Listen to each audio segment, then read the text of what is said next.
দুর্দান্ত ইন্টারেস্টিং ভিডিওটা। এই ভিডিওর মধ্যে আমি ডিটেলসে আলোচনা করার চেষ্টা করেছি। অনেকের রিকোয়েস্ট ছিল যে একটা মাল্টিপ্লেয়ার কোম্পানিটা ফিউচার মাল্টিপ্লেয়ার হতে পারে। আমার নিজস্ব মতামত সে সম্পর্কে কি প্রায় 11টা ব্রেকিং নিউজ বলবো, যেগুলো কিন্তু আজ বলে নয়, আগামী ভবিষ্যতে যারা ইনভেস্টমেন্ট জগতে থাকতে চাইছো তাদের জন্য, এবং তাদের একটা ভালো লাভবান হবে ইনফরমেশনগুলো নিয়ে। প্লাস কয়েকজন আমাকে বিভিন্ন প্রশ্ন করেছিলে, তাদের উত্তরগুলো ওই কমেন্টের মধ্যে দেওয়া সম্ভব হয়নি, কারণ বেশ কিছুটা বোঝাতে হবে। তো সেই কারণের জন্য সেগুলোকে নিয়ে একদম ইনফরমেশনের ঠাসা একটা দুর্দান্ত ভিডিওর প্রথম থেকে অনেকগুলো ইনফরমেশন আমি যোগ করেছি। তোমরা যারা নতুন রয়েছে সাবস্ক্রাইব করে বেল আইকনটা প্রেস করবে, পুরনো যারা রয়েছে অজস্র লাইক কমেন্ট শেয়ার। আমি সৌম্য এখানে সবাইকে স্বাগত জানাচ্ছি। তো আসা যাক প্রথম যে ঘটনার দিকে, সেটা যে কোম্পানিটার কথা বলতে অনেকে রিকোয়েস্ট করেছে, সেটা হচ্ছে মাইক ইলেকট্রনিক্স, MIC ইলেকট্রনিক্স। আমরা ইলেকট্রনিক্সের যুগ সেটা আমি জেনে গেছি। EMS সিস্টেম যেটা রয়েছে, electronic manufacturing services of government of India, প্রচুরভাবে সাহায্য করছে, প্রচুরভাবে আমাদের ইনিশিয়েটিভ নেওয়ার চেষ্টা করছে, প্রচুর পরিমাণ ইনভেস্টমেন্ট করেছে, যাকে বলা হয় ক্যাপিটাল ইনভেস্টমেন্ট, সেগুলো করছে।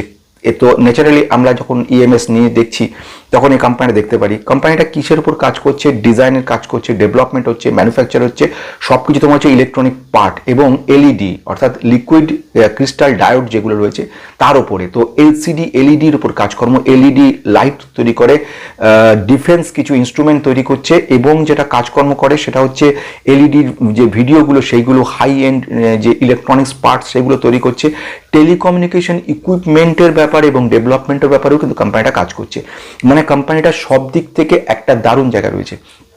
কোম্পানিটা যদি দেখি সারা বিশ্বের মধ্যে যদি র্যাঙ্ক করি, তো এটা 5th পজিশনে আছে। অর্থাৎ এই যে স্পেশালাইজড, অর্থাৎ এখানে যে কাজগুলো করে এরা, যে ট্রু কালার যে ডিজাইনগুলো, ট্রু কালার ডিসপ্লেগুলো, সে ব্যাপারে 5th পজিশনে রয়েছে। এবং LED লাইটিংয়ের উপরে যেরকম কাজ করে, LED ডিসপ্লের উপর কাজ করছে, অক্সিজেন কনসেন্ট্রেটার সেখানে কাজ করছে, ব্যাটারি সেগমেন্টে কাজ করে, 4টে সেগমেন্টে কিন্তু কোম্পানিটা কাজ করছে।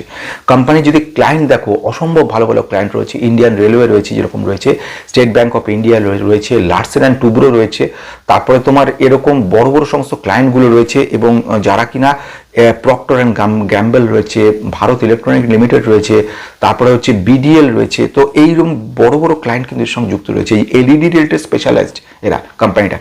অথচ যে জায়গাটা রিস্ক তৈরি করছে কোম্পানিটা, যদি দেখো এই মুহূর্তে মার্কেট ক্যাপিটালাইজেশন 2000 কোটি, সেটার থেকে বড় কথা কোম্পানিটা কারেন্ট মার্কেট প্রাইস 81 এবং ইন্ট্রিনসিক ভ্যালু 14 টাকা। মানে বুঝতে পারছো কতটা ওভার ভ্যালুড।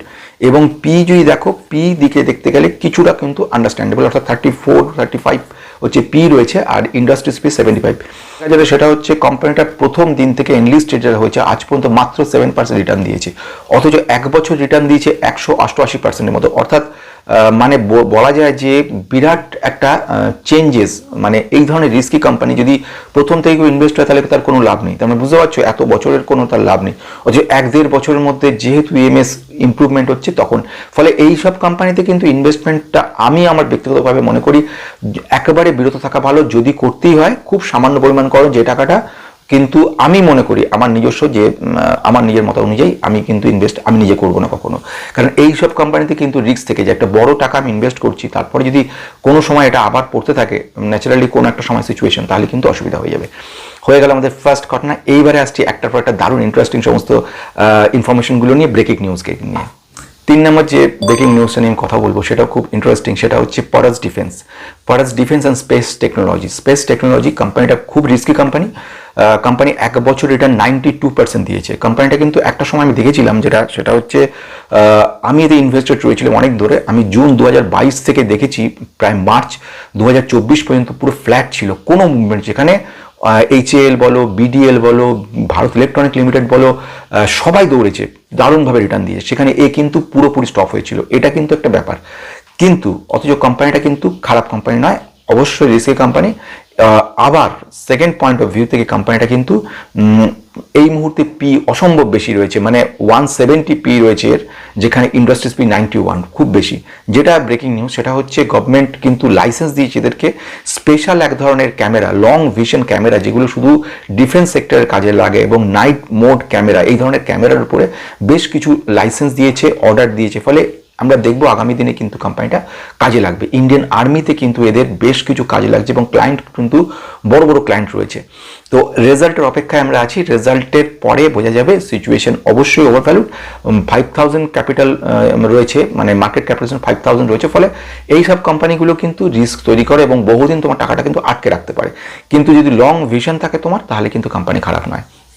আমি চলে আসবো থার্ড পয়েন্টটার দিকে, নেক্সট পয়েন্ট আছে ফোর্থ পয়েন্টের দিকে আমি আসছি। ফোর্থ পয়েন্ট কি আসছে, সেটা একটা ওয়ার্ল্ড টেনশনের জায়গা তৈরি করেছে। আমরা যে দেখতে পাচ্ছি যে এই ধরনের টেনশনগুলো কিন্তু আমাদেরকে ভবিষ্যতে একটা মানে প্রবলেমের জায়গা, মানে স্টক মার্কেটের দিকে আমি তাকিয়ে বলছি, মানে প্রেজেন্টলি ইসরায়েলের সঙ্গে একটা যে হিজবুল্লার যে একটা সংঘাত হয়েছিল, ফলে এর ফলে কিন্তু ওয়ার্ল্ড টেনশন তৈরি হচ্ছে এই কারণে যে ইসরায়েল কিন্তু অ্যাটাক করার জায়গা রয়েছে লেবাননকে। কেন লেবাননের মধ্যে হিজবুল্লাহকে দিয়ে রয়েছে, অপরপক্ষে ইরান আবার সাপোর্ট করছে লেবাননকে। মানে আলটিমেটলি একটা এমন জায়গা চলছে, এদিকে ইউএসএ এর কাছ থেকে একটা পারমিশন নেওয়ার চেষ্টা করেছে এবং সেটাতে পারমিশন দিয়ে দিয়েছে পর্যন্ত যে তুমি অ্যাটাক করতে পারো। ফলে এটা একটা জায়গা ডাইরেক্ট না হলেও কিন্তু এটা একটা এফেক্ট কিন্তু আমরা দেখতে পারবো ভবিষ্যতে আমাদের মার্কেটের ক্ষেত্রে।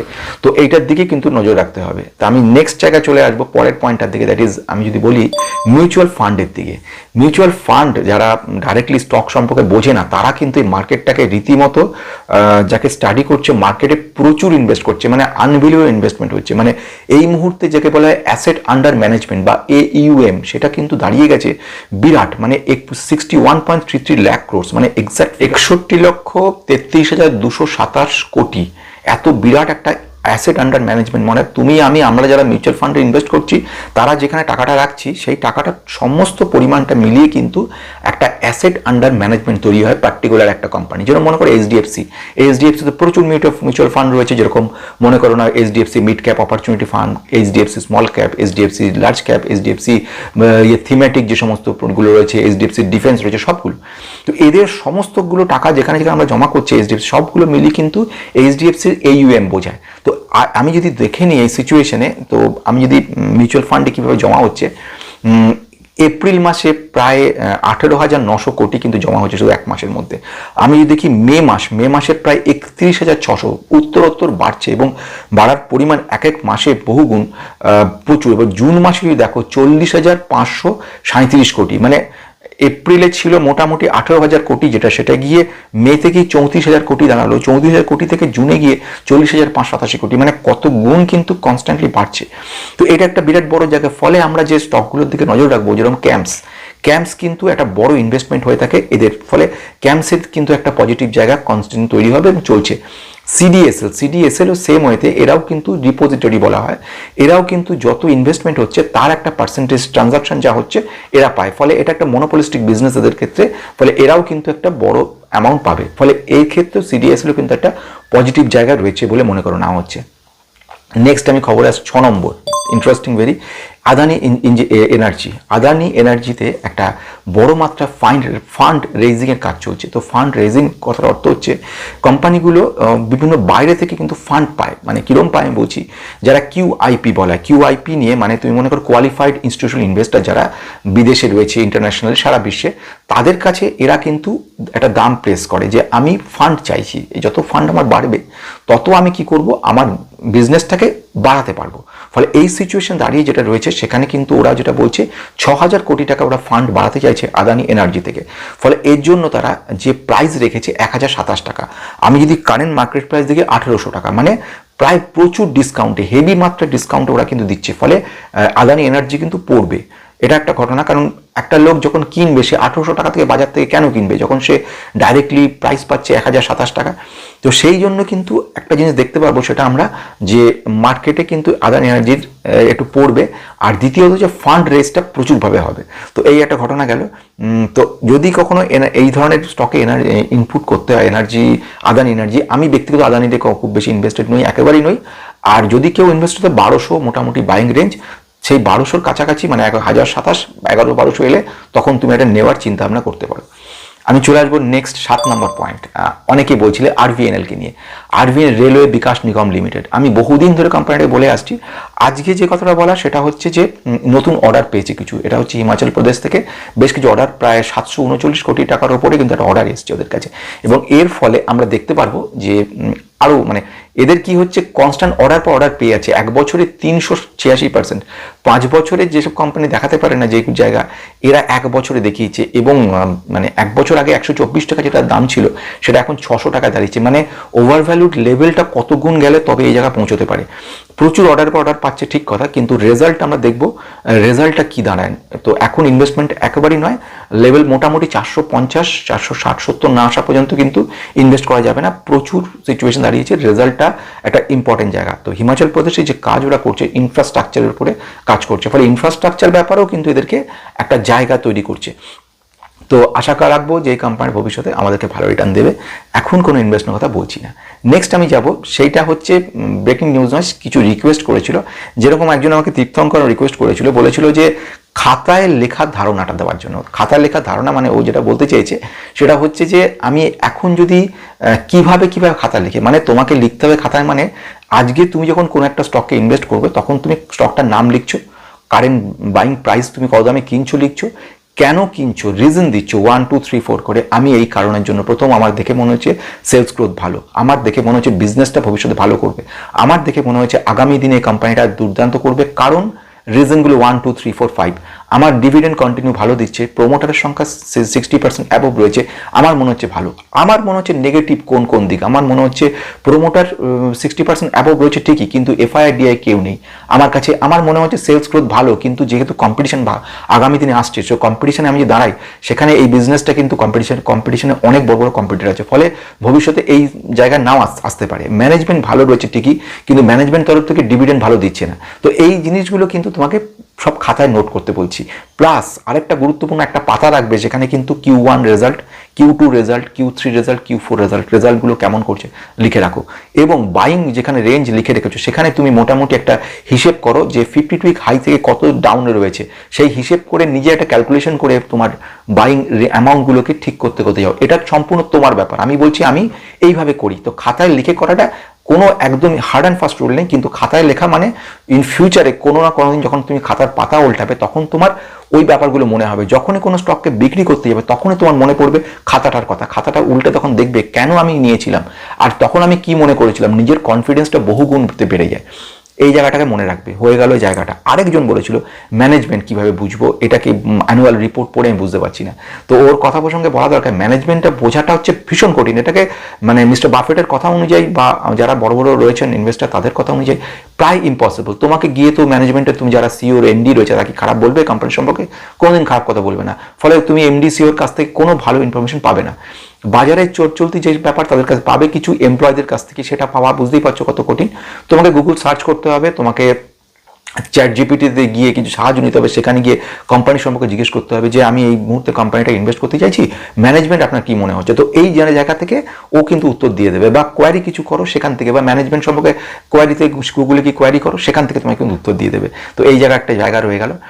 নেক্সট আমি যে পয়েন্টটার দিকে যাবো সেটা খুব ইন্টারেস্টিং, সেটা হচ্ছে নেক্সট ব্রেকিং নিউজ 8 নম্বরে যেটা আসছে সেটা হচ্ছে ভিভিএলকে নিয়ে, Varun beverage limited. Varun beverage limited একটা লার্জ ক্যাপ কোম্পানি, এ বাড়তে বাড়তে বিরাট জায়গায় চলে গেছে, কিন্তু এখনও এর ফিউচার ক্যাপাবিলিটি কিন্তু যথেষ্ট ভালো রয়েছে। আমি যখন এই মুহূর্তেও মনে করে নিচ্ছি ওর বিজনেস ক্যাপাবিলিটি দারুণ রয়েছে। কেন রয়েছে?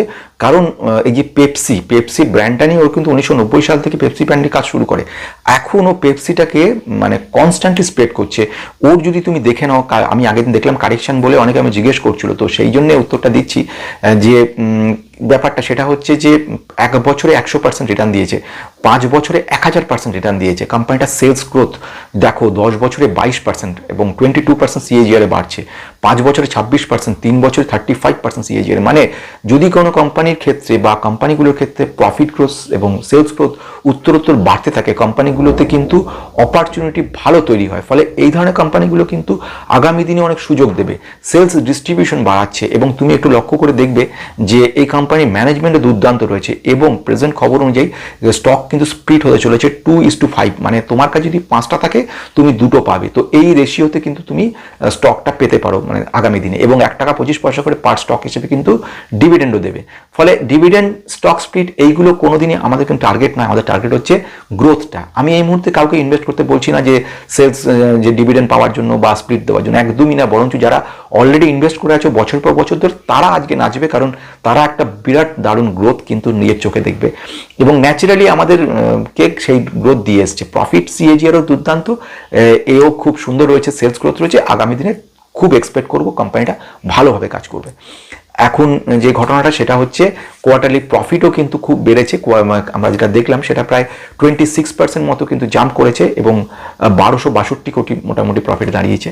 ফ্যান্টাস্টিক, খুব সুন্দর কোম্পানি। আমরা 9 নম্বর ব্রেকিং নিউজে যাব। এটাও আরেকটা ইন্টারেস্টিং, টিটাগড় রেলকে নিয়ে। টিটাগড় রেল প্রচুর বাড়া বেড়েছিল, একটা সময় দেখেছি 5 বছরে 242%, 5 বছরে জুন 2023 থেকে এনলিস্টেড হয়েছে 242% মতো এবং 1 বছরে 146%। প্রচুর বিজনেস ফিউচারিস্টিক অ্যাপ্রোচ রয়েছে। এভরিথিং ইজ গুড, কিন্তু রেজাল্ট ভালো হয়নি। না, not good not bad. Expected যেটা ছিল ইপিএস বলা, আর্নিং পার শেয়ার, সবাই এক্সপেক্ট করেছিল যেটা, সেখান থেকে অনেকটা কমে গেছে। মানে 7.29 ইপিএস এক্সপেক্ট করেছিল, সেখান থেকে চলে এসছে 5.30, মানে 27.30% কিন্তু ইপিএস ডাউন হয়েছে, মানে আর্নিং পার শেয়ার। যদি রেভিনিউ দেখি, যেটা ছিল 10.57 বিলিয়ন, যে রেভিনিউটা এক্সপেক্ট করছিল মার্কেট, সেটা কিন্তু 9.03 হয়ে গেছে, মানে সেখানেও প্রায় 14% নেগেটিভ, 14.56% নেগেটিভ, মানে তোমার এক্সপেকটেশন থেকে ডাউন হয়েছে। ফলে এটা পড়বে এবং পড়াটা খুব স্বাভাবিক ঘটনা। এবং যেটা বলছে অনেকটা বেড়ে গেছিল, কিন্তু লং টার্মের জন্য কোম্পানিটা ভালো।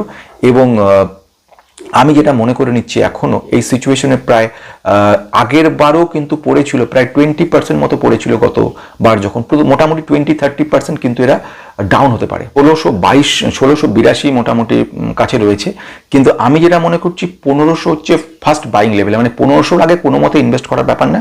তারও নিচে যেটা স্ট্রং সাপোর্ট তৈরি করছে সেটা হচ্ছে 1000। তো মোটামুটি আমাদেরকে কিন্তু এর ধারে পারে রাখতে হবে। তো এইটা হয়ে গেল মোটামুটি। আমরা পরেরটার দিকে যাব, পরের দিকে যাচ্ছি। পরে যে স্টকটার ক্ষেত্রে আমরা যাব সেটাও খুব ইন্টারেস্টিং জায়গা। সেটা যে স্টকটা নিয়ে কথা বলছি সেটা হচ্ছে 10 নম্বর। এই স্টকটাকে বহুবার বলেছি এর আগে, আমি আজ থেকে নয় অনেক দিন আগে থেকে, মানে ইনফ্যাক্ট আমার প্রথম দিকে যখন ছিল সেইখান থেকে আমি সোলার এনার্জি, রিনিউয়েবল এনার্জি নিয়ে কথা বলতাম, তখন কোম্পানিটাকে নিয়ে বলেছি ওয়ারি রিনিউয়েবল। 5 বছর রিটার্ন কত দিয়েছে জানো? 52,000%, আনবিলিভেবল রিটার্ন দিয়েছে এবং 1 বছরে 480% রিটার্ন দিয়েছে। কোম্পানিটা কিন্তু 1 মাসে ডাউন হচ্ছে 20%, প্রচুর ডাউন হওয়ার কথা রয়েছে। কেন ডাউন হওয়ার কথা রয়েছে? Company is very good, company result করেছে, রেজাল্টটা খুব সুন্দর করেছে, কিন্তু আমি যেটা মনে করছি সেটা হচ্ছে এখনও সে কোম্পানিটা কিন্তু অনেকটা কারেক্ট হওয়ার সম্ভাবনা রয়েছে, মানে 40% মতো কারেক্ট হওয়ার এখনও সম্ভাবনা রয়েছে। ভেরি ভেরি এক্সপেন্সিভ জায়গা রয়েছে। মানে আমি যেটা মনে করছি কারেন্ট মার্কেট প্রাইস মোটামুটি 1700 যেটা রয়েছে, 1300-র কাছাকাছি না আসা পর্যন্ত কিন্তু ইনপুট করা যাবে না। যারা অলরেডি ইনভেস্টেড তারা তো এনজয় করবে, কারণ এখন কারেকশন হবে 20% মতো, আরও কারেকশন হবে, তারপরে আবার দেখবে জাম্প হবে। কিন্তু নতুন যে সময় আমি বলেছেন তখন 800, 750, 800 বলেছি, বহু গুণ বেড়ে গেছে। এখন এই মুহূর্তে কিন্তু কোনো বাইংয়ের কথা বলছি না। সুন্দর ইন্টারেস্টিং ভিডিওটা, আমাদের ব্রেকিং নিউজগুলোকে নিয়ে, বেশ কিছু স্টককে নিয়ে তোমাদের কেমন লাগলো জানাবে। যারা নতুন রয়েছে সাবস্ক্রাইব করে বেল আইকনটা প্রেস করবে। পুরোনো অজস্র লাইক কমেন্ট, অসংখ্য ধন্যবাদ। নমস্কার।